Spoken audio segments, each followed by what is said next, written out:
Welcome back my channel. ಇದು ಗುರುವಾರದ vlog ಆಗಿರುತ್ತೆ. ಇವತ್ತು ನಾವು ಮೇಲ್ಕೋಟೆಗೆ ಹೋಗ್ತಾ ಇದ್ದೀವಿ. ಏನಕ್ಕೆ ಅಂತ ಅಂದರೆ ಮೇಲ್ಕೋಟೆಲಿ ಇವತ್ತು ವಿಷ್ಣು ಸಹಸ್ರನಾಮ ಪಾರಾಯಣ ಇಟ್ಕೊಂಡಿದ್ದಾರೆ. ಈ ಆಷಾಢ ಮಾಸದಲ್ಲಿ ವಿಷ್ಣುವಿನ ಆರಾಧನೆ ಮಾಡಬೇಕು ಎಂಬ ಪ್ರತೀತಿ ಇದೆ. ಆದ್ದರಿಂದ ಇಲ್ಲಿ ವಿಷ್ಣು ಸಹಸ್ರನಾಮ ಪಾರಾಯಣ ಇಟ್ಕೊಂಡಿದ್ದಾರೆ. ಈ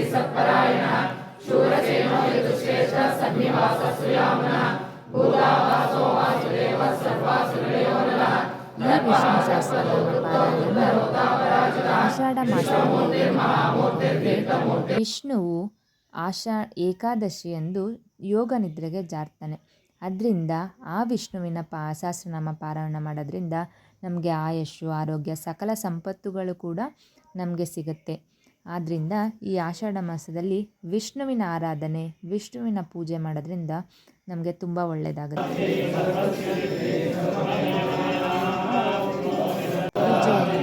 ತುಂಬ ಚೆನ್ನಾಗಿ ನಡೆದಿತ್ತು. ಆಮೇಲೆ ಇಲ್ಲಿ ಫೇಮಸ್ ಆಗಿರೋ ಪುಳಿಯೋಗರೆಯನ್ನು ತಿಂದ್ಕೊಂಡು ಕೊಳದ ಹತ್ರ ಹೋಗಿ ಅಲ್ಲೇ ಸ್ವಲ್ಪ ಫೋಟೋ ಎಲ್ಲ ತಕ್ಕೊಂಡು ಯೋಗ ನರಸಿಂಹಸ್ವಾಮಿ ದರ್ಶನ ಮಾಡಿಕೊಂಡು ಕೊನೆಗೆ ಮನೆಗೆ ಬಂದ್ವಿ ಅಂತ ಹೇಳ್ತಾ ಇಲ್ಲಿಗೆ ನನ್ನ ವ್ಲಾಗ್ನ ಮುಗಿಸ್ತಾ ಇದ್ದೀನಿ.